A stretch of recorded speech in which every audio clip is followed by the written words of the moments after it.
Okay. So the Nectar of Devotion, as many of Father Prabhupada's books, they have been translated word to word, as we have seen, Chaitanya Charitamrita, the Srimad Bhagavatam, the Bhagavad Gita, Ishopanishad, Nectar of Instruction. Prabhupada translated many of the books word to word. But here it's not a word to word translation. Okay. And we will see that as we move forward. And we are going to study only the first 19 chapters of this book, not the whole thing. And we'll go through that also. So the latter parts they are a little elevated in terms of depth, and they also require certain amount of, I would say, maturity to appreciate them. In the first 19 chapters, Rupa Goswami has gone through the sadhana bhakti, bhava bhakti, and prema bhakti. Right. So let me share slides also. I had slides somewhere. Hare Krishna, Hare Krishna, Krishna Krishna, Hare Hare, Hare Ram, Hare Ram.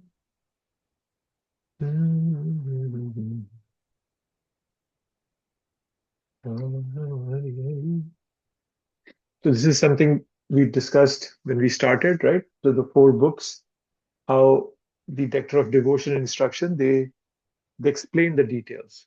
Whereas Bhagavad Gita and Ishopanishad, they establish who's Krishna and what is Bhakti. Whereas in Nectar of Devotion, Nectar of Instruction, it's been explained. For example, in Nectar of Instruction, Rupa Goswami went all the way from telling us very basic facts, Vacho Vegam, Manasa Krodha Vegam, and all the way to what is the highest place is this one, Radha Kund. So he takes us through that whole journey. And so, yes. So we will go through the preface and the introduction today. What I did was I did create some charts so that it makes it easier to go over. Let me put this on full screen. Yeah, okay, this is better. Hopefully you can see these things better. To share.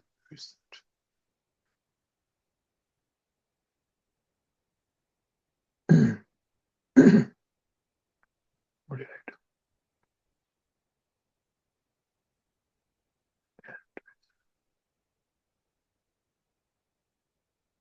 Okay.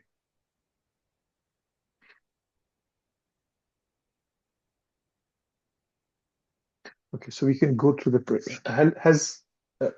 have you all read through the preface and the introduction? Yes, Prabhu. Yes, Prabhu. I read it. Okay. Yes, Prabhu. Okay, if you have read through it, then it makes it easier. So preface, Prabhupada is giving an overview. He's first explaining what it is. Obviously, he's telling us that it's a summary study of Bhakti Rasamrita Sindhu.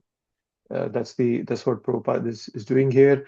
And what he starts with is he gives a brief background about who Rupa Goswami and Sanatana Goswami are.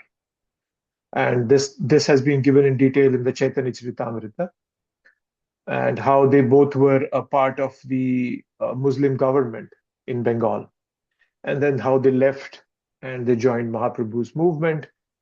And then Mahaprabhu instructed both of them, and especially Rupa Goswami was instructed in Prayag and near the Shashwamedh Ghat, and that comes in the 19th chapter of Chaitanya Charitamrita Madhya Leela. Okay? And that's so Prabhupada is given a history of those 2 brothers and how they joined the Mahaprabhu's movement. And then Prabhupada goes on to, let me see where it is. Okay, so let's look at this. Right, so first thing Prabhupada explains is Rupa Goswami's position in the preface. So he's the brother of Sanatana Goswami, and then where he was before that.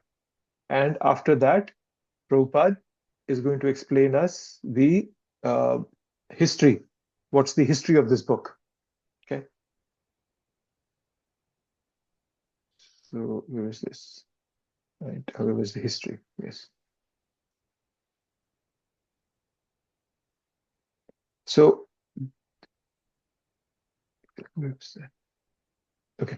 So it's history of the book, and then the preface will give us what's the purpose of this book. So there are 5 purposes that Prabhupada highlights in the preface itself. And let's see each one of them, and we can read the paragraph. So Prabhupada begins by telling us, so Prabhupada is telling us that the principle is universal. So Mahaprabhu's philosophy is universal. It's not like it's for only for a section of society or only for one kind of people. It's for everybody. So, and elevating everyone to the exalted post of a Goswami. So a go means the senses, Swami means who's a master of senses. And Nectar of Instruction gave us those instructions as to how to become a Goswami. We're telling us Vacho Vegam, Manasa Krodha Vegam, Jibha Vegam, Udarupasta Vegam, Hitan Vegan, Yuvisaheta Dhira, Sarvam Apiman Prithvincha Shishyat. So Goswami means the senses are under your control. So if we are able to grasp this philosophy, then we will become Goswamis. But it's not, it's easier said than done, to be frank. It's not that easy to imbibe this philosophy. So it takes some effort on our part. So especially the part of being sincere. That's one important part. And also being patient and persistent. So when last week Adi Gadadhar Prabhu was here and he was speaking, so I was asking myself that how can I relish the pastimes of Krishna given in Bhagavatam and Mahaprabhu given in Chaitanya Charitamrita? I mean, I don't relish them. Yes, I read those books, but do I relish them? No. And it is that there are so many aspects to it, right? But the important ones are the being consistent, being persistent in what we are doing, right? With the trust in our hearts that Krishna and Mahaprabhu, they are guiding us, right? And simultaneously, as the first verse of Nectar of Instruction tells us, we have to reduce our material distractions also. Reduce them, not finish them. That's the way you understand. Right? So that's why it's like yuktahara viharasya, yukta chetasya karmashu, yukta swapnasya bodhasya, yogo. Yogo, I forgot the last part. But yes, so the Krishna tells that in the 6th chapter also, right? And cultivating a humility and a mood of service. That's also important. If you want to relish this literature that we are reading, this nectar of its devotion, we have to come to a level of humility. And that too is very hard to come. It's not easy. It's not easy. Prabhupada says that, I think it says in the purport somewhere, if I can find it. Where was that? Prabhupada.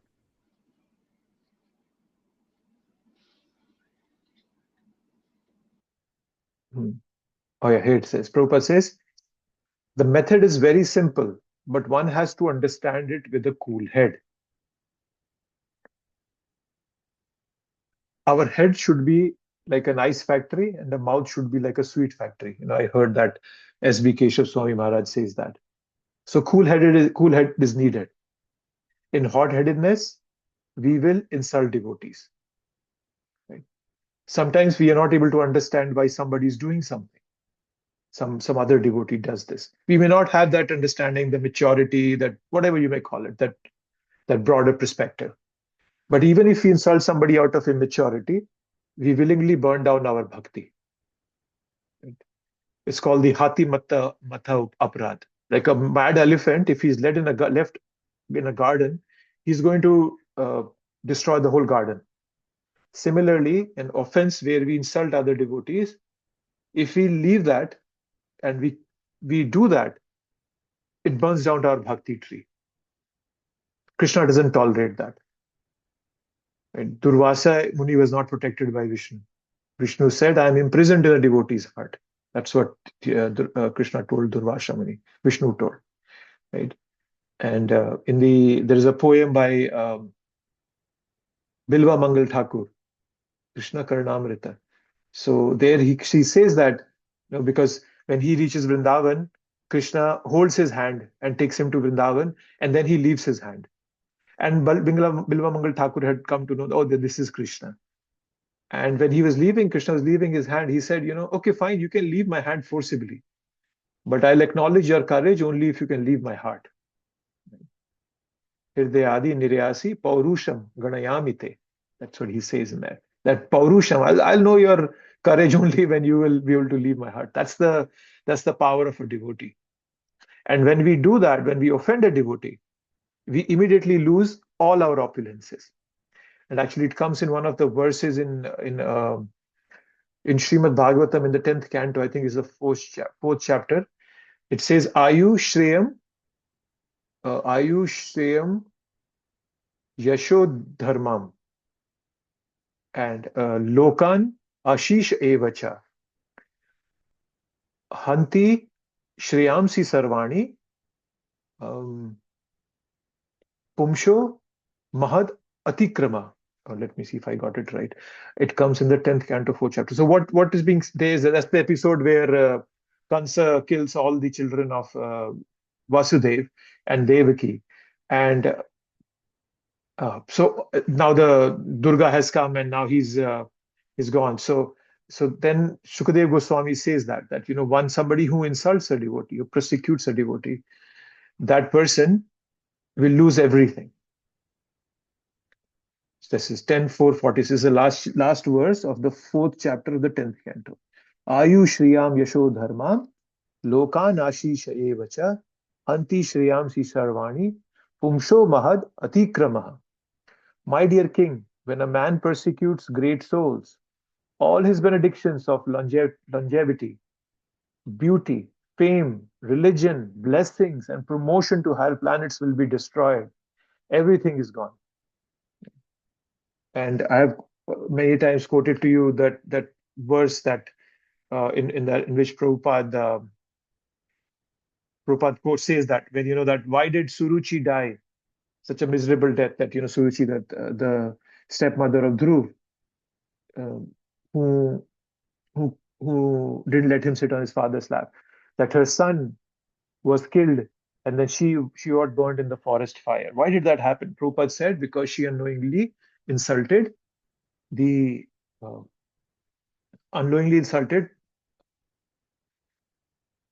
Maharaj. So that's what Prabhupada tells us. That comes in the if I could find that 4.9.23.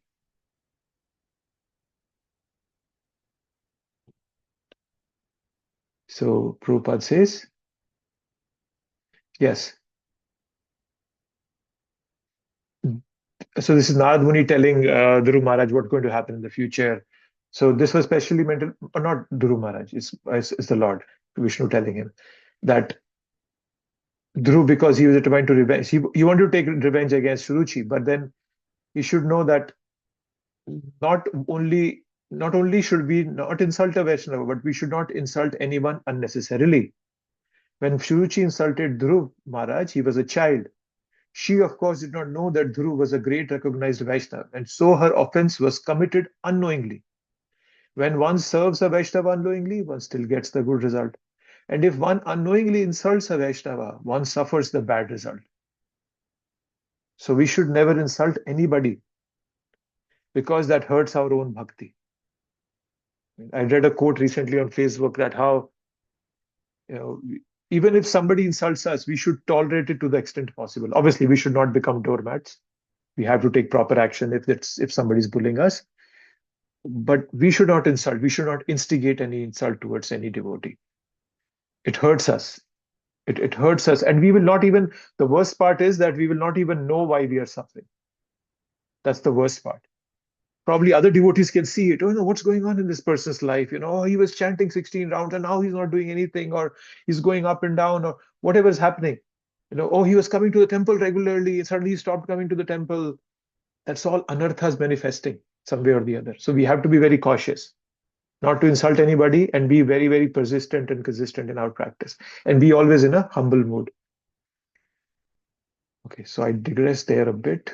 So, but that was the position of a Goswami that Prabhupada is talking about here. Let me share my screen again. Yeah, so that's the first thing that Prabhupada is teaching us. And this book, it's more of a discussion, right? So please feel free to stop me somewhere in between if you have something to say, have some questions or any thoughts, because these are not verse by verse. We're not reading it verse by verse. Right? So feel free to stop me, comment, question, say something I'm saying something wrong or something that you feel is not right. So just feel free to tell me. Okay, and Prabhupada begins the purport. This just comes after Prabhupada has given us the background of Rupa Goswami and Sanatana Goswami. Prabhupada gives a very crisp statement. Bhakti means devotional service. So that's a very interesting way Prabhupada is saying it. So bhakti means devotion or love, and love implies service, activity to please the beloved. When we love somebody, we want to please that person, right? If we cannot serve fully if there is no love. Even we cannot even surrender fully if there is no love.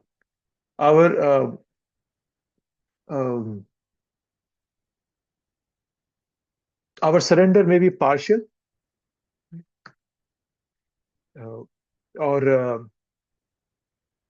So surrender comes first, right? So without love, surrender will always be partial and incomplete. Right? That's what. So that's something to always remember. So bhakti means devotional service, and devotional service means devotion means love, in serving in love. And what does surrender mean? Right? So surrendering with body, words, and mind. That's why a sannyasi, if you notice, sannyasis carry a danda. This danda has 3 sticks in it. Those 3 sticks, they indicate the body, mind, and words. Right. So the sannyasi has taken a vow that he's surrendering his body, mind, and words completely to Krishna. That's what a sannyasi is. Right. So yes. So that's what surrender means, devotional service means. Right. And somebody can ask you, okay, how do I surrender? So we just talked about it briefly, getting, not insulting, obviously that's it, but in a broader sense, getting rid of the crookedness of our heart. And the crookedness of one of the biggest crookedness of our heart is duplicity. I see somebody and I say, oh, Hare Krishna, Prabhu, Dandavat Pranam, but then as soon as the person turns back, I start criticizing that person. Right? That's duplicity. We have to get rid of it. Right? When the moment we get rid of that crookedness of heart, the duplicity, immediately faith will come. Vaishnavism is simplicity, right? So we don't pretend. As long as we have duplicity in our heart, we cannot surrender. We'll only pretend. Yeah, we can pretend to surrender, but and then obviously, if we have a guru, the guru knows. The guru knows everything. He can see through us. Okay, so yes, so Prabhupada makes a very crisp and a short statement there, saying that bhakti means devotional service. And it's very interesting how Prabhupada is putting it, because it's a very eloquent definition of bhakti, right? It's a very, very beautiful definition of bhakti. Bhakti means devotional service. And this comes in the in the Chaitanya Charitamrita. There is a mention of this in the Adi Leela, where it said that, essential truth, when it's spoken in a very concise way, is true eloquence. There's a verse in Chaitanya Charitamrita that says that. Right? So anything that you can speak in a very concise way, if a truth can be spoken in a very concise way, it's very eloquent. That's what Prabhupada is doing here. Bhakti means devotional service, right? And devotion is the most fundamental drive of every living entity. Prabhupada explains this, that we all are engaged in service. Somebody is serving his wife, children, somebody is serving his boss at work, somebody is serving the country. So everybody is serving. And Prabhupada later on tells in one point, where did he go? Where did that go? Yeah. So in primary stage, a child loves his parents and then his brothers, sisters, and as he daily grows up, he begins to love his family, society, community, country, nation, or even the whole human society. But the loving propensity is not satisfied even by loving all human society. That loving propensity remains imperfectly fulfilled until we know who is the supreme beloved. Our love can only be fully satisfied only when it is reposed in Krishna. This theme is the sum and substance of the Nectar of Devotion, which teaches us how to love Krishna in 5 transcendental mellows. So, yes, we cannot be happy without satisfying this desire to love. But we will not be able to perfectly fulfill this desire unless we permit its expansion to the most inclusive extent, right? Yeah, we keep increasing it, right? Parents, family, country, community, whatever. But the most inclusive extent is when we bring Krishna into the picture. So love can become all embracing only when we understand that Krishna is a supreme beloved. Bhoktaram yajna tapasam sarvaloka maheshwaram suhridam sarva bhutanam gyatva mam shantim rachiti. Right? By embracing Krishna, one successfully embraces everyone, as pouring water on the root of a tree. Okay? And as when you pour the water on the roots, the whole tree gets nourished. So let's go back to the slides. Okay. So then, yes. So Bhakti Rasa, that's the Bhakti Rasa, right? Bhakti is devotional service. And where does the devotional service come from? When we surrender, it's always when devotion towards Krishna is brought into the picture, that's Bhakti Rasa. On the contrast, mundane Rasa, what is mundane Rasa? Mundane Rasa is a rasa that includes this world, like we talked about family, parents, nation, yeah, all those things, right? So now the Bhakti Rasa, let's look at the name of this book, Bhakti Rasamrita Sindhu. So Prabhupada has explained what is Bhakti. Okay. Bhakti is devotional service. Okay. And so if you break it down further, as I said, devotion means love. Love implies service. Activity to please the beloved. That's devotional service. So rasa. So let's look at the word rasa. So rasa is slightly difficult to translate given the limitations of English language. Srila Bhaktisiddhanta Saraswati Maharaj, he translated as mellow. And Prabhupada used that term as in his books also. Right. So literally rasa means juice, right? But then contextually, here it means mellow. So mellow, if I could elaborate upon it. So the word mellow would mean sweet and full flavored from ripeness, as in a fruit, right? If you eat a fruit that is fully ripe, that will have the complete flavor, versus that is half ripe or that is overripe, right? So that's the mellow, right? Thus, mellow refers to the relishably sweet taste of a fruit. And a taste of a fruit is contained in what? In its juice, right? So the taste is in its juice. So this relationship with Krishna is comparable to fruits. The pleasure we taste in these relationships is the juice, the mellow, the rasa. Right? So the taste of the fruit is what attracts us to eat it. So similarly, the force that attracts us to a certain activity or relationship is the taste we enjoy in it. For example, affection towards family. It's because we are getting a taste out of it. Right? Just to keep up the family, a family man works hard day and night. A philanthropist works for the bigger family, community, nation, whatever. A nationalist works for the nation, philanthropist. But the force that's driving everybody is the same, is the rasa. And we talked about bhakti rasa and then the mundane rasa. So the mundane rasa is sense gratification. Right?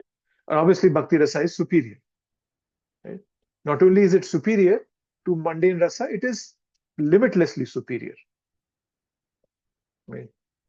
So you see, it's practically impossible for us to fully understand the infinite happiness relished in bhakti, because it's beyond the realm of anything we can experience in our finite existence.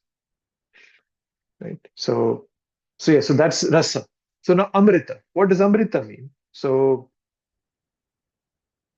since the pleasure of bhakti rasa does not fade, it is amrita. So the word amrita literally would mean deathless. So Prabhupada is saying in the purport that uh, it does not end with this life. It continues perpetually. Right?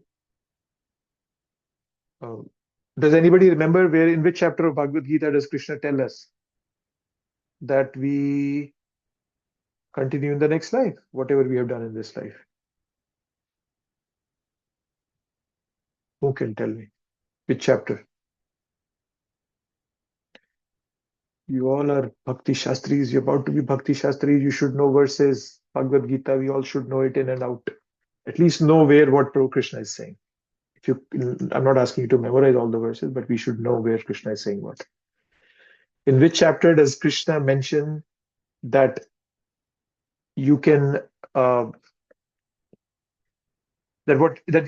you pick up from where you leave? It's never lost. It's perpetual. Text Prabhu, text 41, 42. Thank you. That's good. Yes, text 41, 42. Krishna says, Shrinam Shuchinam Srimatam Gehe Yogo Bhrashta Vijayate. And even if you leave it halfway, in your next life, you pick it up again. That's the beauty of this whole process. So it's Amrita, it's deathless. There's no end to it. It's just going to keep on going to be increasing. It's not like, okay, I did something, oh my God, I'm going to lose it. There is a mundane rasa, it's lost. In this life, I'm a human. I have my mundane rasas, my sense gratification according to the body I have. Next life, I become a dog. Everything will change for me. I won't have any interest in having human friends. I would be having dog friends. So yes. So that Amrita Amrita means deathless. Amrit can also mean nectar, right? It could be a tasty beverage which makes one deathless. So devotional service not only bestows eternal pleasures, but it also it is also the process of achieving eternality. Right. So the nectarian pleasure derived from devotional service to Krishna is clearly superior to this mundane rasa, which Prabhupada is talking about in the purport, right? In this material rasa, we might be able to get a few drops of sense pleasure here and there, and that too is also very temporary. But then, in contrast to that, there is an ocean, Sindhu. That's why this comes Bhakti, Rasa, Amrita, Sindhu. So Sindhu means an ocean. So there's an ocean of the nectar of devotion easily available to everyone. And all we have to do is just get rid of that crookedness, that duplicity in our heart. And the ocean is right in front of us for us to relish.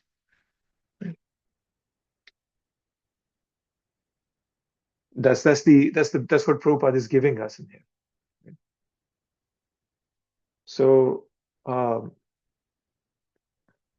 somebody can ask us that, hey, why didn't Prabhupada give us this book in verse by verse, right? There are, if I remember correctly, more than 2,000 verses in the Nectar of Devotion. Obviously, it would have taken Prabhupada a long time to do it, right? So, but then why didn't he do that? Because he was not writing it to win respect among academicians or Sanskrit scholars. His intention was very, very practical. Prabhupada wanted to quickly provide his very young American disciples with an essential understanding of the basic practices and ideals of Krishna consciousness,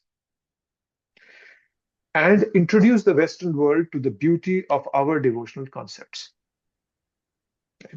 Prabhupada says this in here somewhere.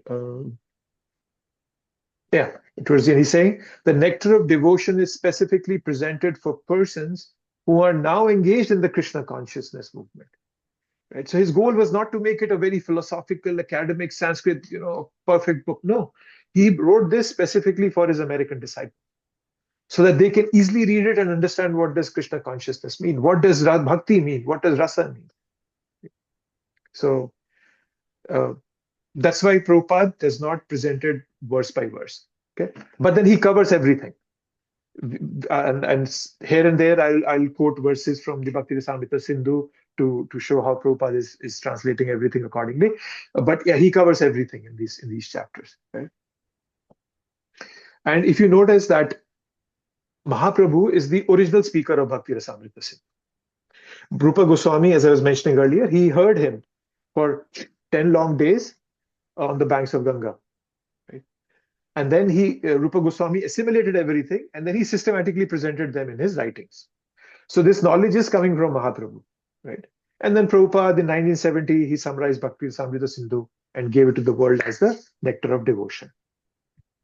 So the philosophy of Chaitanya Mahaprabhu, as given in the Chaitanya Charitamrita, can also be received from the books written by Rupa Goswami, Sanatana Goswami.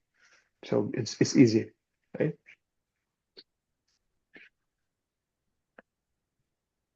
Okay, any thoughts or any comments on the preface?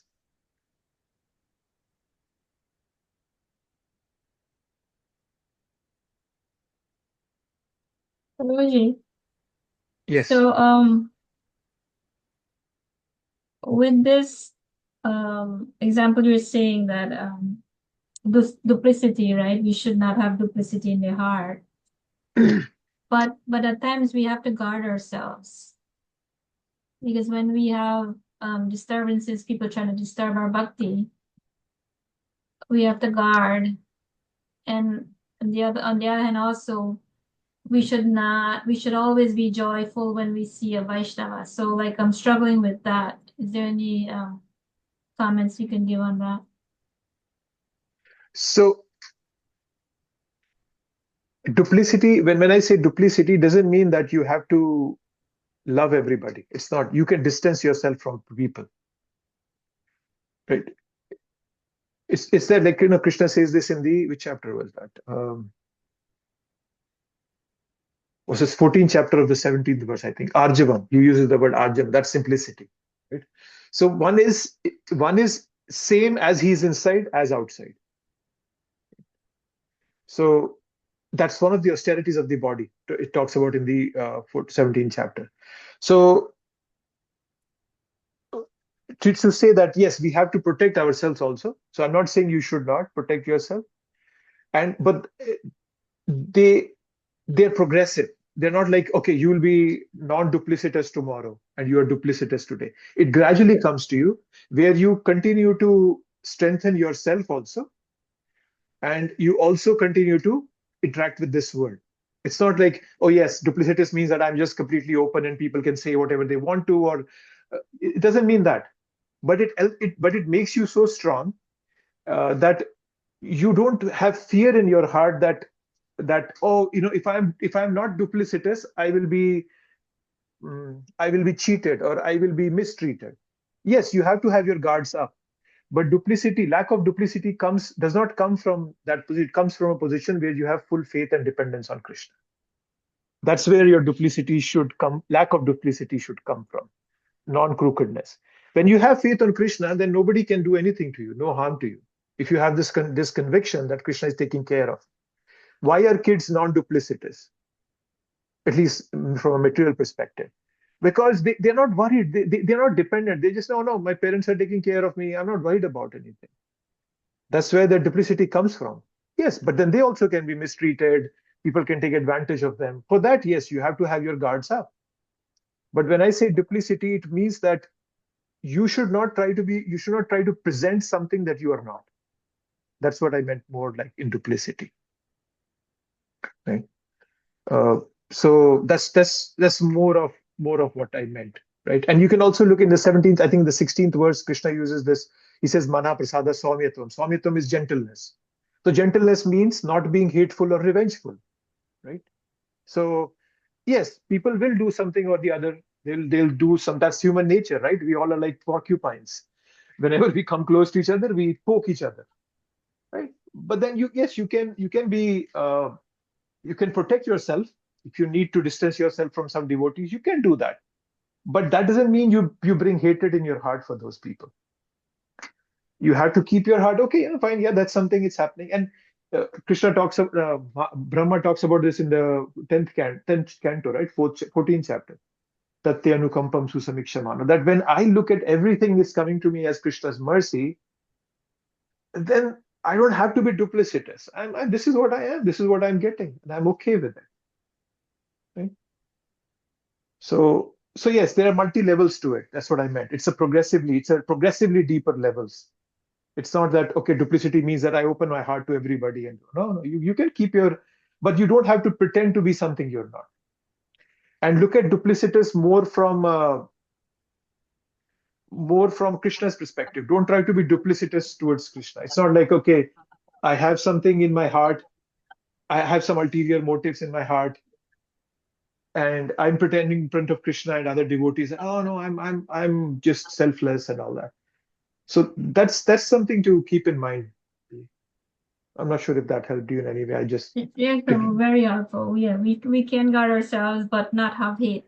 Krishna is taking care of ourselves, and like I always say to my husband, Jagannath's eyes are big. He sees everything. So thank you, Prabhu. yes, and sometimes people even like I know uh, other Prabhu was giving a class I think a couple of weeks ago, and then he was saying forgiveness. He was talking about forgiveness, and I was thinking in my heart that yes, we should forgive people, no doubt. I don't want to keep grudges in my heart for anybody. But whomever forgiving, I'm forgiving them for their past. But that doesn't mean that if somebody is a repeat offender, that I just let him do that, him or her do that. I have to be careful about that also, right? So yeah, so you have to have your guards up, but then try to be as simple as you can. Yes, so that's something to keep in mind. And so yeah, Christianity, even in Bible it talks about that how uh, some people, I think one of his apostles come and ask Christ that, hey, my brothers sin against me, and I forgive them. Up to how many times can I forgive them? So that's a question Peter asked. I think it's Peter. I think it was Peter. I don't remember who it was, but somebody asked him. And everybody talks about this that yes, you should be able to forgive others, but you should also keep in mind that forgiveness is only for the past, right? If the person keeps repeating it, then you're not going to keep on forgiving them. That's not the way we deal with it. We forgive, but we don't forget. That's something to keep in mind, right? If somebody's an habitual offender, we have to distance ourselves from them. We have to keep ourselves away. Yes, Yeah, Prabhu, that's very helpful. Thank you so much. you're welcome. Hi, And Krishna. to be frank, sorry, just for one thing I wanted to add on, that it's not, as I was saying, it's a progressive thing. It's not like today you are duplicitous and tomorrow you'll be free of duplicity. It gradually washes away. It's like a stain on a piece of cloth. When you keep on washing it, it slowly goes away over time, right? But and when you the way I'm learning, I'll give you the way I learn in bhakti. I've been learning over the past decade or whatever little time I put in. I do something, I keep pushing myself, and then I hit a point where I know I did something wrong. And then I know, okay, this is the boundary. Okay, or did somebody did something wrong to me? Then that made me stronger. Okay, this is not something I will tolerate. And so I am taking the benefit of doubt and I'm just taking steps forward, whether it's towards devotees, whether it's towards my service. And a time might come, people might come and offend me, or I might do something wrong, and I know that's the boundary. If people are okay, this is the point where I'm going to start, taking action against this. So that's something you have to practically also do. Yes, Prabhu, please go ahead. Yes, Prabhuji. My question also is related. If we're offensive to, I guess, other devotees, is it sufficient if we realize that are truly sorry that we caused this offense, is it enough to just say the Vaishnava Pranam and, be remorseful, or are there additional things that we need to do when we are offensive?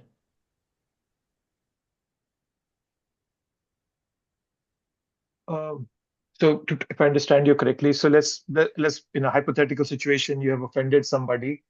So you're asking what should our response be to that? Like if once we have realized that we were offensive, what should we do? Is that what you're asking? Yes, bro. I've heard that, I guess that we say the Vaishnava Pranam, and, and also, we're truly sorry. We can apologize to that person as well for the offense. I just wanted to make sure that those things are sufficient because, like you were saying, it could ruin your bhakti and, Yeah. and cause many other things to happen. So one thing that I have read and also realized is that offense only is an offense if you are doing it consciously and willfully. I'm a very immature devotee, and sometimes I think what I'm doing is right, and I do it, but then eventually it's not the right thing to do, right? But that was not. I didn't consciously do it. There was no malintention in my heart to hurt somebody or do wrong to somebody. That is not considered as an offense.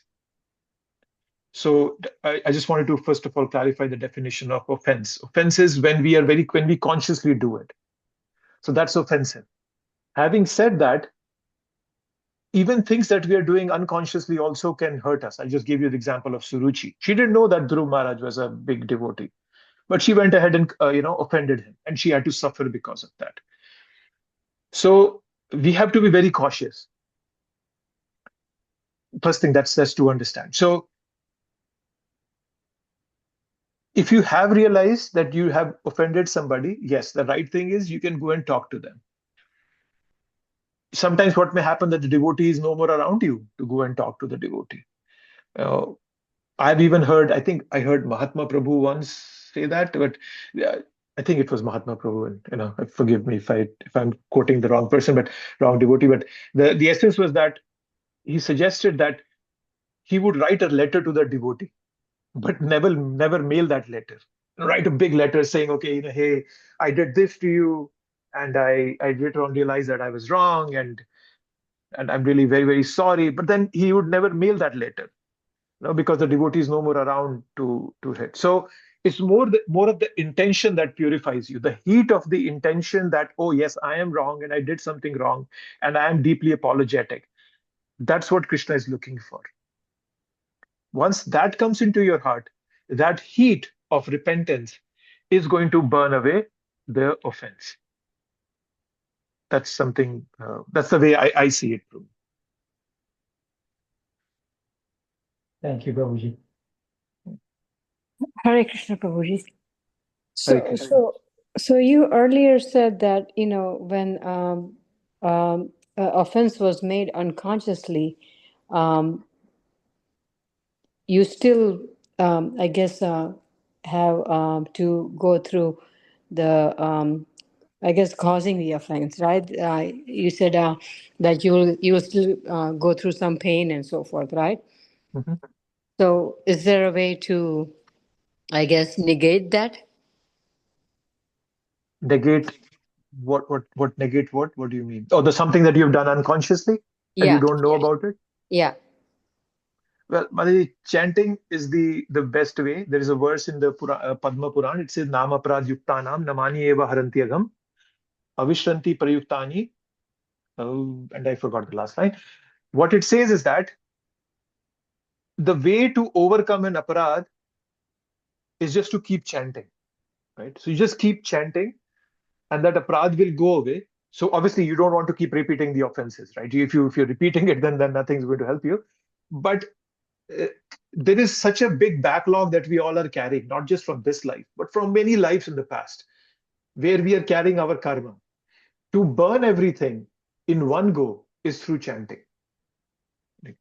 As we progress in our chanting, we'll experience the pure potency of the holy name. That's why you have different levels of chanting also. In chanting also you can be offensive, right? There's the Namaprad stage, there's a Namabha stage, there's a Shuddhanam stage. But the only way to get rid of all that baggage you have, you cannot clear that individually, is by chanting. That is like a fire that burns everything down to the root. So yes, that's the way, Mataji. We have to do it. We have to put our heart in chanting and open our heart to Krishna and tell him that, Krishna, this is where I am. I don't know what I have done in the past. I don't know how many sins I have, whatever it may be. I'm just looking for your mercy. That's all you ask Krishna. And Krishna is very merciful. He has mercy. He's done mercy on so many people. Imagine, right? He has been merciful on Jagai Madhai. Mahaprabhu was so merciful on both of them. They had done every single dushkaram in this creation. So chanting is the only way to get rid of any offenses you have done. But you don't become a repeat offender. That Krishna does not forgive. All here and there mistakes, he will forgive. Oh, okay, Prabhuji. Thank you. Hare Krishna. Hare Krishna. Hare Krishna, Prabhu. Hare Krishna. Prabhu, we read, and especially Prabhupada mentioned, that Nectar of Devotion is a summary of original Bhakti Rasamrita Sindhu. So do we have that book elsewhere in detailed, if suppose we want to refer to it? I have it, Madhuri. I have the Bhakti Rasamrita Sindhu. Here it is. I just opened it up, I think. Yes. Who has written it then? It's an ISKCON devotee. His name is not here, but this is the verse by verse translation of the entire Bhakti Rasamrita Sindhu. Okay. However, as Prabhupada has taught us, you can read every single esoteric book on this world. First, assimilate what Prabhupada has given us. Then go anywhere else. That's my suggestion to you. Yeah, of course, Prabhu. Yeah, we have to be I have very already careful. once read Bhakti Rasamrita Sindhu, although I don't remember each and everything. But since you highlighted that spot, so it caught my attention. So I thought maybe, suppose if I'm interested, I keep on reading books, so I might at some point. You can read it. Yes, no problem. But the thing is, Prabhupada has already given us everything, and it's not like you feel free to do whichever book you like to read. I always tell, whenever somebody asks me, I very, very clearly stress on the fact that we have to assimilate Prabhupada's book first. Otherwise, we will never grow in bhakti. Because we have to understand that sometimes our mind can play tricks on us by telling us that, oh yes, I'm elevated. I can go to books by these Goswamis and other acharyas, Lalita Madhva and whatever books, these we can go, but no.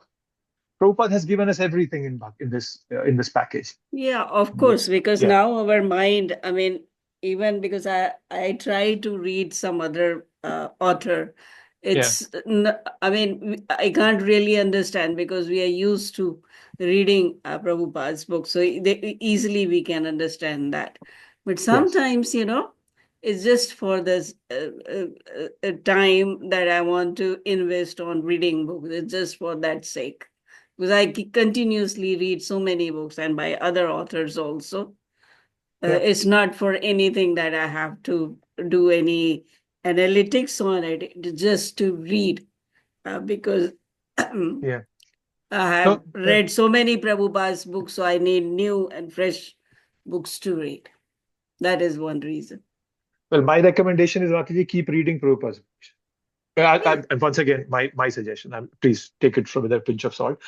I for the past 10, not 10, but probably I started reading the Bhagavatam 7 or so years ago. I read the Bhagavatam, then I read the Chaitanya Charitamrita, and then I pick up the Bhagavatam, and then I again pick up. I'm just going through cycles. I'm not, yes, I read other books. I'm not saying I don't read other books, but my basis or my reading one of these books is my main thing in the day.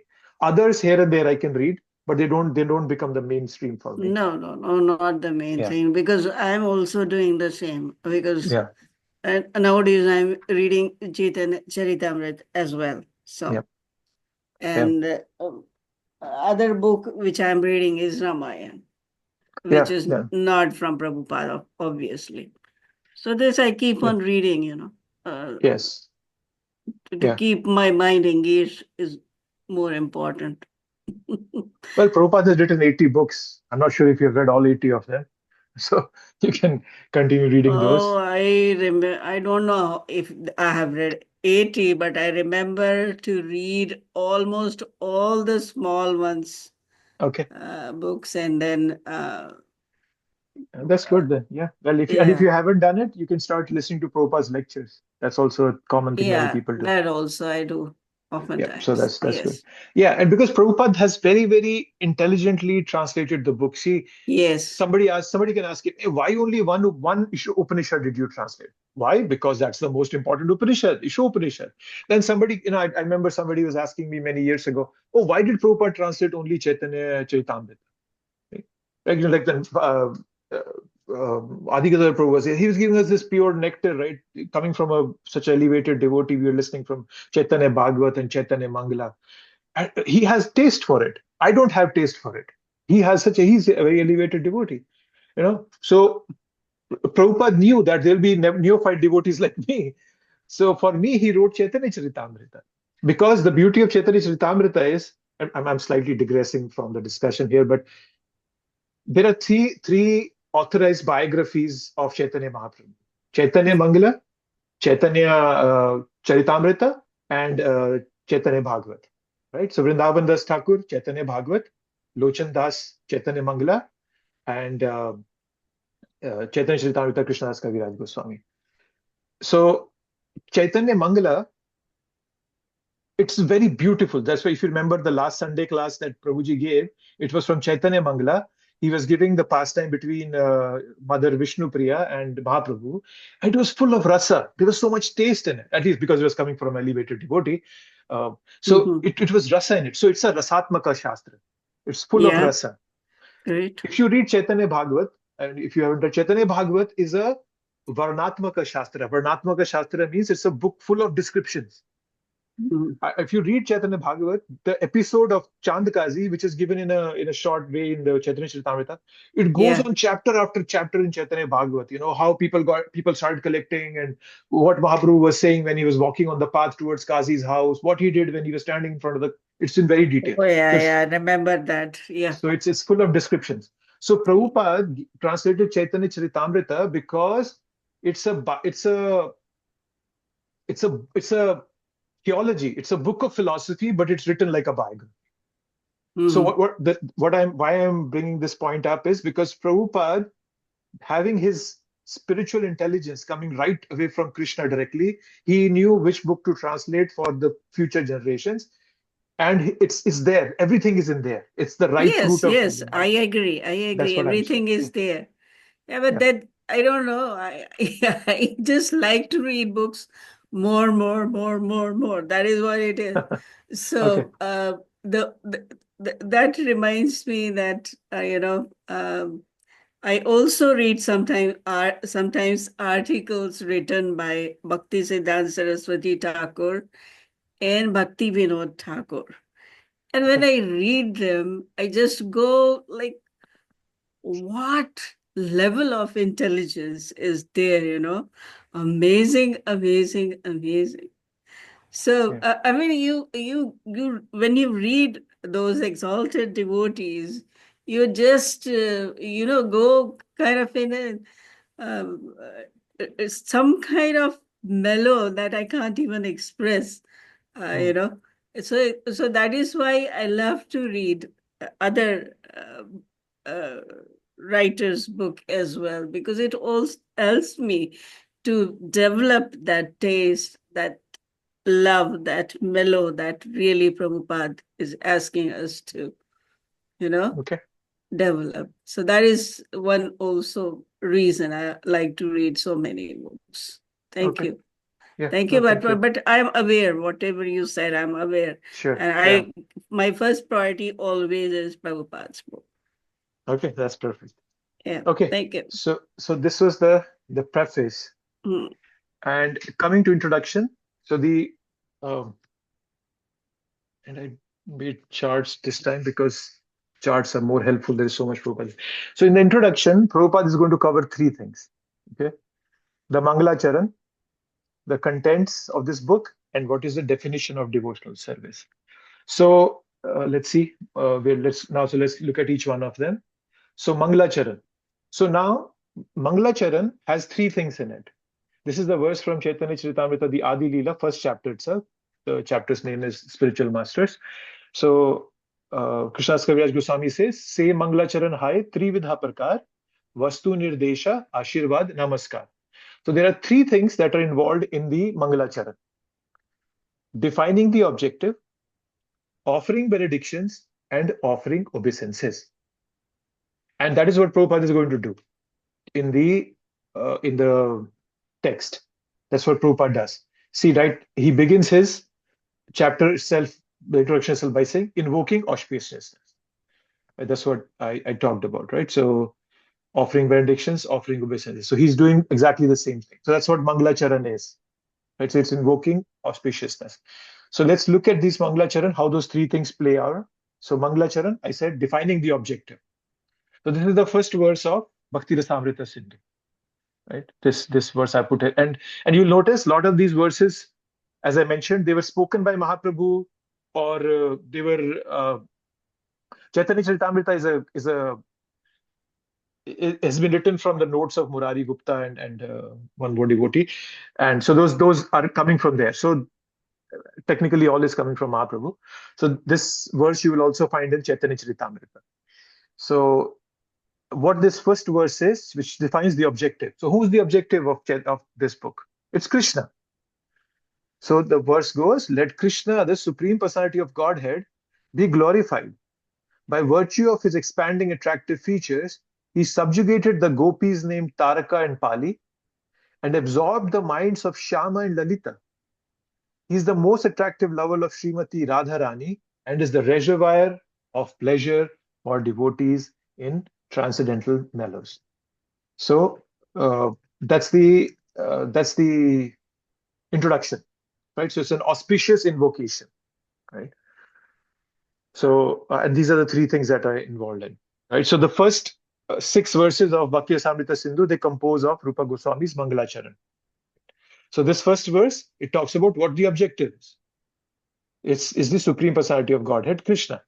And why is he the objective? Because he's the reservoir of all rasas. Akhila Rasamrita Murti. That's the phrase that's used in this bit here. Akhila Rasamrita Murti is a reservoir of all pleasure in which exist all mellows of devotional service, namely the 5 of them. So that's what it is. That's what it is. Okay. So now this verse is talking about 3 kinds of devotees, right? 3 kinds of gopis. He subjugates the gopis named Taraka and Pali.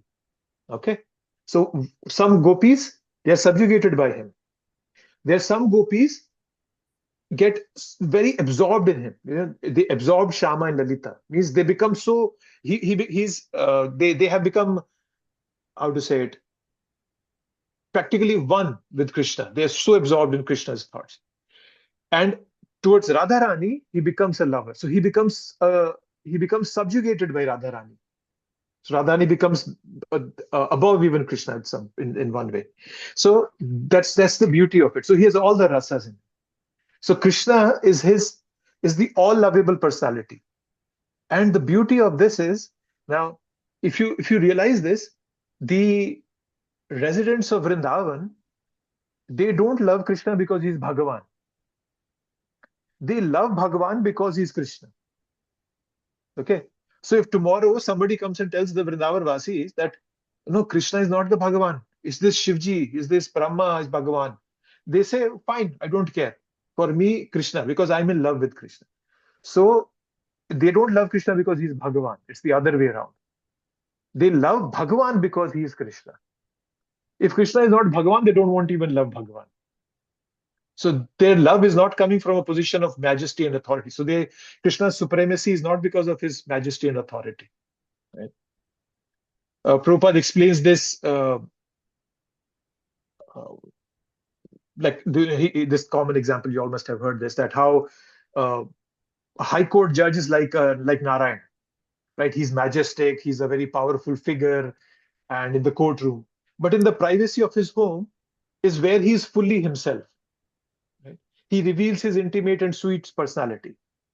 To his parents, he's an obedient son. To his friends, he's a loyal friend. To his spouse, he's a passionate lover.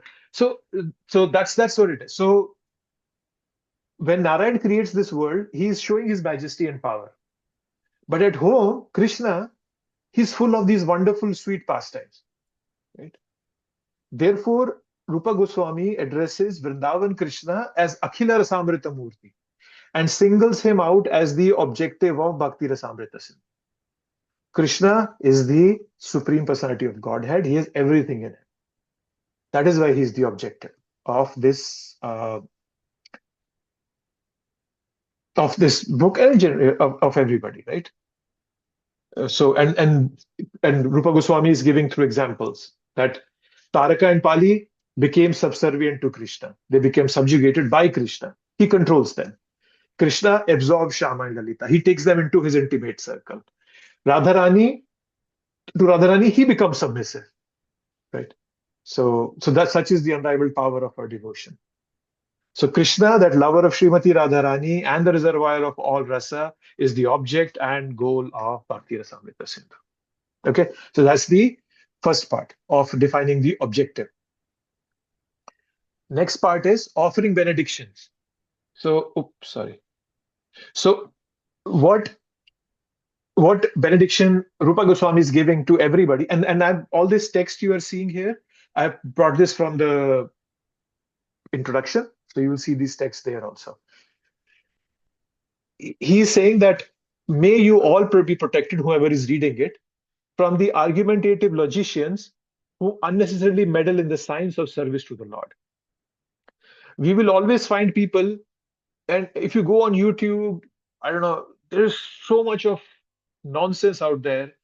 People presenting their own philosophies, their own thoughts, telling, "Oh no, this is the way to get God." Oh, you sit down in the middle of the ocean, or whatever it is, right? That is unnecessary meddling in the science of service to the Lord, to bhakti. There are those such argumentative logicians. They try to prove everything. No, there is no God. So Rupa Goswami is giving us a benediction, and lastly, he's offering obeisances, right? So Prabhupada has added here because he wants to offer obeisances to his Guru Maharaj and Rupa Goswami. That's an addition. Rupa Goswami himself, he starts with obeisances to his elder brother, whom he considered as his guru, and then he also offers his obeisances to Mahaprabhu, and then he also offers obeisances to all the devotees and acharyas. And a very interesting analogy he gives here, that he calls them like sharks, right? He says that they're all like sharks. So sharks, they only reside in the ocean. They don't reside in any smaller body of water. Similarly, devotees always relish the nectarian ocean of devotion. They get never attracted to lower pleasures. So then these sharks, they reject the rivers. Right? So similarly, we as devotees, we reject those impersonalists, right? So there are a few analogies that he's giving. And for example, the sharks are they are swimming so deep in that ocean that a fisherman cannot catch them. When a fisherman throws his net, he only gets small fishes. He can never get a shark in his net because they are swimming very deep in the ocean. Similarly, when some argumentative logicians come and they try to fool people who are not devotees, they get easily fooled. But people who are sincere in their heart, sincerely practicing, they never get fooled by such people. Fishermen like argumentative logicians, people never get fooled by that. They never get trapped in that thing. Right? So that's the example that's being given here. Right? So yeah, so this is the three things in the Mangala Charan. Okay. This is a chart from Chaitanya Charan Prabhu. I did my Bhakti Shastri with Chaitanya Charan Prabhu, and he gave charts. So I put a chart here. I'll share this slides also with everybody. This is the same thing I said. Everything in one page. I have put them separately, right? So I put Mangalacharan separately, introduction separately, but he puts everything in one go. So you can always refer to this also. Okay, now the next part of the introduction includes contents of Bhakti Rasamrita Sindhu. I put the whole Bhakti Rasamrita Sindhu here, 51 chapters. For our Bhakti Shastri, we'll only do the first 19 chapters. I gave you the reason in the beginning. The other chapters are much deeper. Very good chance for us to misinterpret something, or even it might be beyond our understanding. Because of my being a neophyte, being a beginner in this path, this first 19 chapters are more than enough for us to get a strong grasp on what bhakti is and clear out all the details of it. So, in a simple sense, there are 3 levels of bhakti, as what we all are doing: sadhana bhakti, there is bhava bhakti, and there is prema bhakti. Right? If you remember the whole ladder, right? We talked about it when we were doing Nectar of Instruction, going all the way from sadhu sangha, bhajan kriya, anartha nivritti, all the way up to prema bhakti. So we all are in this stage, sadhana bhakti. And in sadhana bhakti too, we are doing Vaidehi bhakti. Vaidehi means we are doing it according to a process. The process has been given to us by Prabhupada. We follow that path, and if we follow that path sincerely, we'll come to a level of Raganuga bhakti. Raganuga bhakti is when we start following somebody in the spiritual world with whom our heart falls in tune. For example, that's how you get to know your rasa with Krishna. When we come to an elevated state, that rasa is also revealed to us. Some people want to love Krishna as a friend. Some people just want to serve Krishna as a dasya. Some people want to have a conjugal relation, and so on and so forth. So that's Raganuga bhakti. And then so it keeps increasing from there. So these are the contents, and the other chapters. So the way Rupa Goswami divided it, he divided into as oceans, right? Because it's a Sindhu. So there are 4 oceans, 4 sides of the ocean. And so each ocean side has been divided into chapters. So I put everything in here, but we are only going to read the first 19 chapters. The most important part that comes in is this, the last one, the definition of devotional service. Okay? This comes in the first chapter of Bhakti Rasamrita Sindhu. And we have read this verse, I think in Nectar of Instruction, we also discussed this. Anya abhilashita shunyam, gyan karmadi anavritam, anukulena krishnanu, shilanam bhaktir uttama. When first-class devotional service develops, one must be devoid of all material desires, knowledge obtained by monastic philosophy, and fruitive action. The devotee must constantly serve Krishna favorably as Krishna desires. Okay. So this is the definition of devotional service. Prabhupada talks about this in the introduction.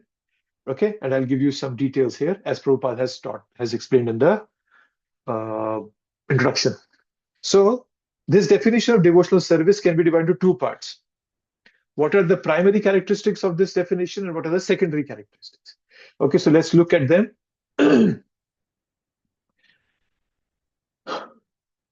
Individually. Okay. So the primary characteristic is that devotional service is for Krishna. And the second one is devotional service is an active engagement. And third is it is to be intended to please Krishna. So these 3 are the primary characteristics of devotional service. Okay, Swarup Lakshan. Right? So it's Krishnanu, it's Shilanam, and it's Anukulena. That's the primary characteristic. So let's look at it. Look at these 3 things in one way. So the pure devotional service is for Krishna. That's the first aspect. It's not for anybody else. This is the most essential of all the primary characteristics. Right? So we can only love Krishna, but then Krishna is not an ordinary person. When we refer to Krishna, we refer to the Supreme Personality of Godhead along with his many expansions. That's what Prabhupada tells in the introduction. So Krishna and his expansions are proper recipients of our pure devotion. Right? Um, uh, in the verse, which is that verse? Which is that verse? Who knows that? What am I thinking of? Krishna Varnam Tusha Krishnam Sango Pangastra Parshadam Yagir Sankirtana Pre Jayanti Sumedasha. This comes in the 11th canto. What's that? I'm just trying to establish what I just said from one of the verses. It comes in the 11th canto, 5th chapter, and it's verse number 32. Let me share the screen with you again. So hopefully you all can see the screen. So this is the verse. This is the verse in the Bhagavatam which talks about Mahaprabhu. So if somebody asks you, where does Mahaprabhu is, where is he being talked about? You all have, Gaudiya Vaishnavas have concocted that Mahaprabhu is Krishna himself. You can bring out some verses. One verse which Adhikadada Prabhu brought out on Sunday. It was was about one of the verses, right? Swarna Varna Himango, Varangas Chandanagadi, Sannyasa Krit Shama Santo. I'm forgetting the last line of every verse today. I don't know what's going on. So this verse, what does it say? In the age of Kali, intelligent person perform congregational chanting to worship the incarnation of Godhead who constantly sings the name of Krishna. Although his complexion is not blackish, he is Krishna himself. So in Kali Yuga, the incarnation is golden color, Pita. So he is Mahaprabhu. He is accompanied by his associates, servants, weapons, and confidential companions. This is what I wanted to highlight. When Krishna comes, he never comes alone. He comes with his associates, with servants, with weapons, with confidential companions. So that's what is being talked about when we say that, right, let me go back and share my screen. So when we say that, okay, devotional service is only towards Krishna, but that doesn't mean only Krishna. Oh yeah, only Krishna, you all go to hell. No. Krishna comes with everybody. His followers, when Krishna came, right, everybody came down on this planet Earth. Just like when Mahaprabhu came, all the everybody came down along with him. In the Gauda Ganodesh Deepika, Kavi Karnapurna has given the spiritual identity of every single companion of Mahaprabhu. So you can, in Gauda Ganodesh Deepika, it's given. So that's what I meant to say, that when Krishna comes, he's not coming by himself. He's coming with everybody. So when we talk of Krishna and devotional service is only for Krishna, Krishna and his expansions are proper recipients of our pure devotion. Krishna is expanded in plenary portions, parts and parcels, and his different energies, right? So there are parts and parcels, right? Baladev, Sankarshan, Vasudev, Anuruddha, Pradyaman, Rama, Narsimha, Vara, and all that. So there are innumerable of them, differentiated parts and parcels, right? So it includes everything that exists. So Krishna, in other words, means everything and includes everything. Prabhupada says this in the introduction. So, but then it might sound to be very inclusive. That it includes everything. That everybody is a valid recipient of pure devotional service. Prabhupada then explains in this introduction that we should understand Krishna to mean Krishna and his personal expansions, right? So Krishna includes all these expansions as well as his pure devotees, right? So his paraphernalia and his transcendental abode. So Krishna is the singular target of pure devotion. So as a result of that one-pointed love for Krishna, one loves everything that is directly connected to him. That is why when a devotee becomes pure, he doesn't hate anybody, right? Which is the verse we read in the 5th chapter that tells us that a Pandita sees everybody equally. 50 points question. Oh, I forgot about Pandita Samdarshana. Oh my God. Yes, that's the right one. Yes, Vidya yes. Vinay Sampanne, Vidya Brahmane Vinay Gavi Hastini. Sampanne Brahmane Gavi Hastini Suni Chaiva Chapati Pandita Samdarshana. Yes. So yes, So when a devotee becomes pure, there is no problem for him. He becomes happy in this material world itself. There is no dukkha for that pure devotee because he's seeing everything coming as Krishna's mercy. I fall sick, Krishna's mercy. Somebody takes away everything from me, Krishna's mercy. But obviously, we should not imitate it. We are not there. At least I'm not there. I'm a neophyte. I should not imitate that. Okay. But then that's the level of it. So it becomes very inclusive. Everything becomes a loving opportunity for us to such an extent that, like, for example, uh, uh, the uh, the guru of Bhaktisiddhanta Saraswati Thakur, uh,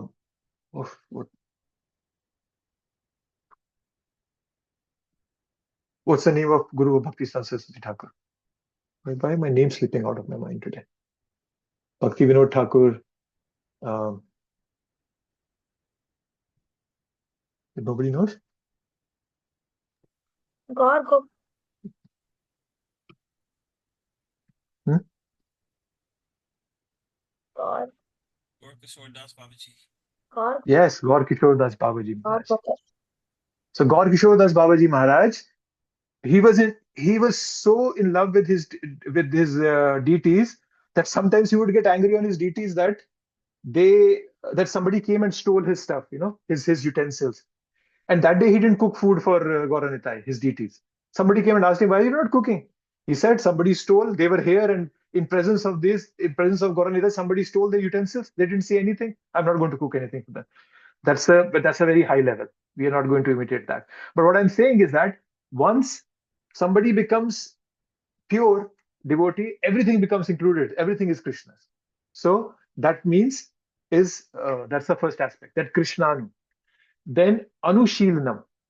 Devotional service is an active engagement. It's not just sitting idle. Prabhupada has very, very specifically stressed on this fact. It's service. It's not devotion. It's devotional service. There has to be an active engagement.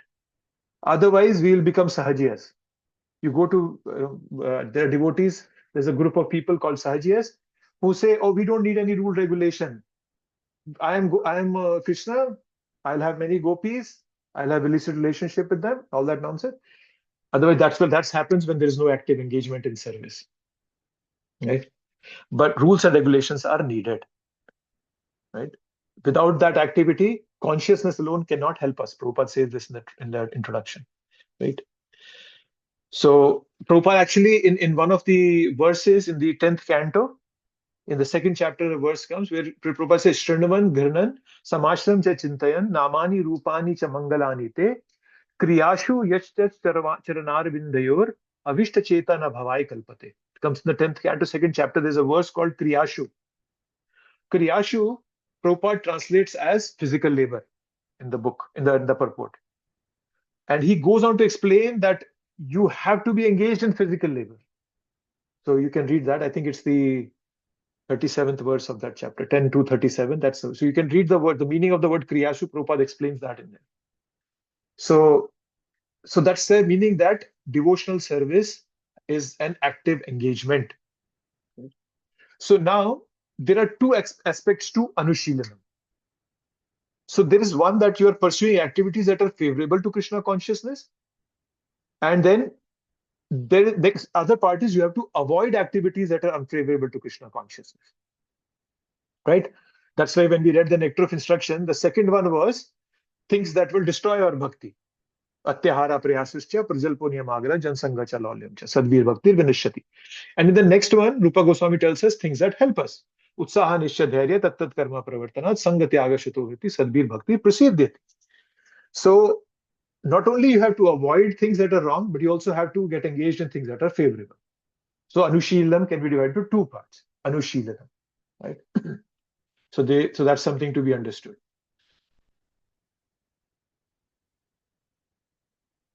And this connection to these devotional activities has to happen through the guru system, the parampara system, guru parampara, right? That's why Rupa Goswami is saying Krishnanu. There's a word anu. So we have no, as we have seen in mentor, anu means that which follows. Those people who follow Krishna through the guru parampara are the ones who are doing devotional service. And the guru is one who is ultimately following the dictations of Krishna. So that's the connection. So all that has to be in relationship with the Krishna through the spiritual master. That's why this process of initiation, it ensures purity and selflessness in our service. Obviously, I'm not saying that the day you get initiated, you become 100% pure. No, there's a lot of hard work to do. But initiation means you've made a commitment to come to the level of purity and selflessness so that you can get connected to Krishna. Right? So that means Anushilanam. Okay, so that's the Shilanam. And the third part is devotional service is intended to please Krishna. So that's another thing to understand. It's Anukulena. Okay,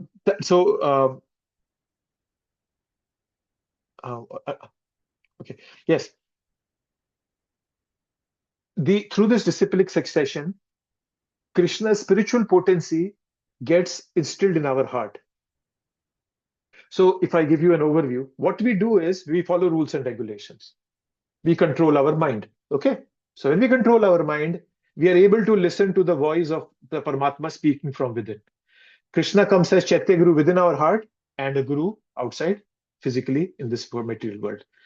So when we do these practices, rules and regulations, our mind becomes under our control. All that nonsense chatter that's happening in our mind subsides. Then we are able to listen to the Paramatma speaking to us. Right? We have read this in the 10th chapter of Bhagavad Gita. Bhajata Priti Purvakam Dadami Buddhi Yogam Tam Yena Maupyanti. That from within the heart I give that knowledge, Krishna says. But for that to happen, for me to be able to listen to that, what Krishna is speaking, I have to silence that other chatter that's happening in my mind. Okay, so that's that's what it is, right? So it's coming right through the spiritual master to us, and the important part here, it's intended to please Krishna. Okay, the intention has to be favorable, right? So that says something you have to keep in mind, right? Like if you see across Shastras, we read great demons like Ravan, Kansa, Hiranyakashipu, they were thinking of Krishna. Kamsa was always thinking of Krishna. Many times it's given in the that sometimes in his own wife he would see Krishna. So they were thinking of Krishna, but they were thinking of Krishna as their enemy. This kind of thinking cannot be accepted as bhakti, right? So that's why it's intended to please Krishna. There has to be an intention, right? Devotional service is not just an activity that incidentally pleases Krishna. Oh, by chance it pleases Krishna. No. There has to be an intention. Otherwise, it's not bhakti. So, and sometimes, on the other hand, some things that they will displease Krishna can still be pure devotional service. For example, Mother Yashoda's chastisement of Krishna. We celebrate that, Damodar month, right? There is Mother Yashoda running after him with a stick. So even though it might seem as, oh, no, this will not please Krishna. It is pleasing to Krishna. So it has to have an intention to please Krishna. Right? So whenever you do any service, always do it with that mindset. I want to do it to please Krishna. Don't do it for others. Don't do it for, I'm doing this service for the temple. The temple should come and glorify me. No, you're doing this for Krishna to please Krishna. Right? That, I might sometimes, I distribute so many books. But I'm not doing it for myself. I'm not doing it for glorification.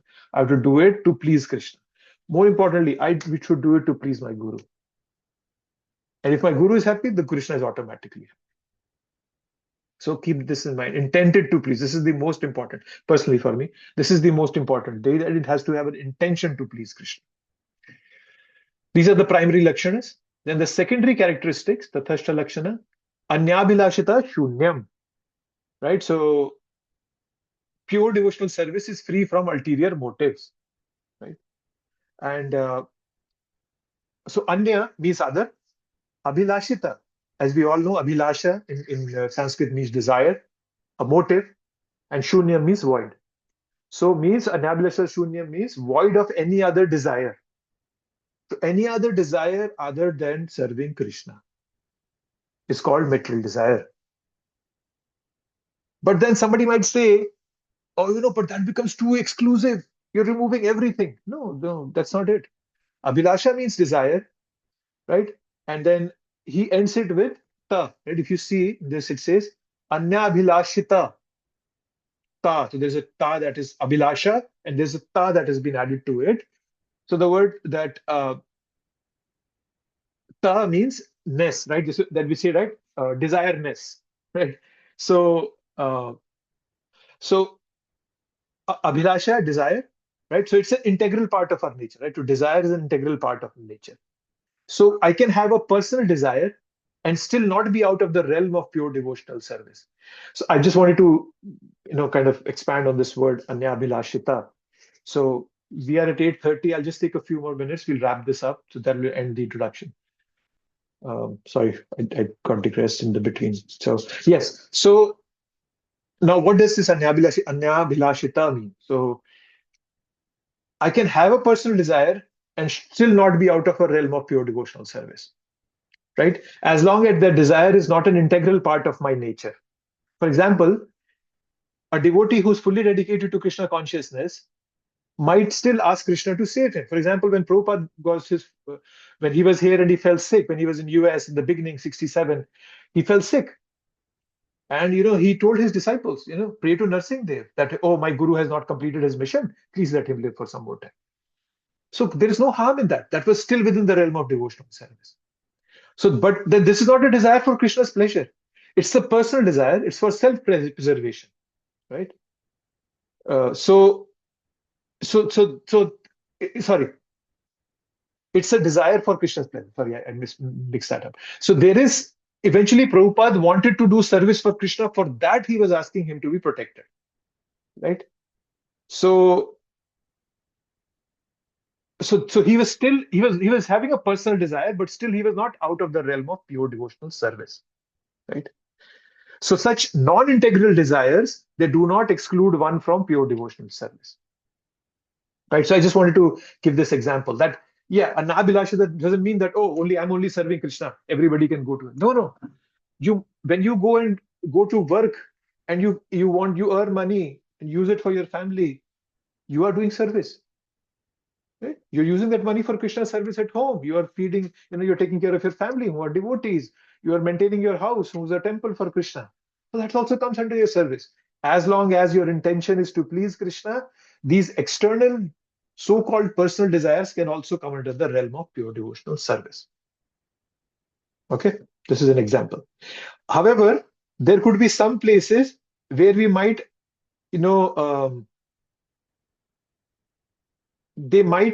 we might actually misuse some desires. Okay, for example, astrology. Astrology is good. Prabhupada himself used to wear rings. No problem. Prabhupada once said, if you know it's going to rain, there's no harm in taking an umbrella. So if I know something wrong is coming, something's going to happen to me, I can take some precautionary measures, but I depend on Krishna. So if I fully depend on my astrology, that becomes a material desire. But if I'm going into astrology and I'm saying, okay, I want my life to go smoothly so that I can do my service properly, my health remains okay, then it's not material desires. It's devotional. It's anyabhilashita there. So you have to think it through how your desires are functioning out. Obviously, you don't want to go to the next extreme that, hey, everything I'm doing is Krishna's pleasure and you somewhere or the other connected to bhakti. Don't do that also. Be logical. If you can't understand it yourself, ask a devotee, a senior devotee. And the last aspect of this is janma. It says janma karma, jnana karmadi anavrittam. It's not covered by philosophical or fruitive pursuits, right? So, for example, you can engage in ordinary social and religious activities, but such activities must not become more prominent than our engagement in direct bhakti. If they become prominent, then it becomes a ritualistic pursuit, right? For example, you might say, oh, I'm not going to come to the temple today. I have to celebrate some demigod festival today. No, that's important for me. That overshadows our bhakti. Or I couldn't chant today because I was helping, in some activity for some demigod worship or whatever. I'm just giving these thoughts, not that you're doing it, but so those, if anything starts overshadowing our bhakti, our hearing and chanting, then they become karma, they become ritualistic pursuits. And that's what Krishna talks about in the Bhagavad Gita. He says, Vedavad rataha partha. People get so attracted to Vedavad rataha, Vedavad, the language given in the Vedas, that they become ritualistic. They forget Krishna. They don't understand Krishna. And their activities become unfavorable for Krishna consciousness.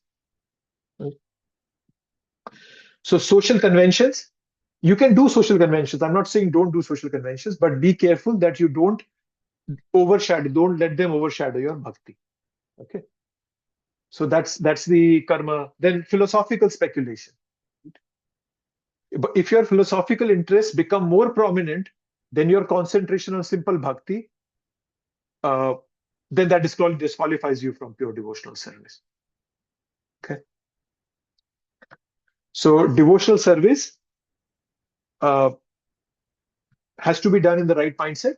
It has to be intended to please Krishna. It should not be overshadowed by jnana or karma.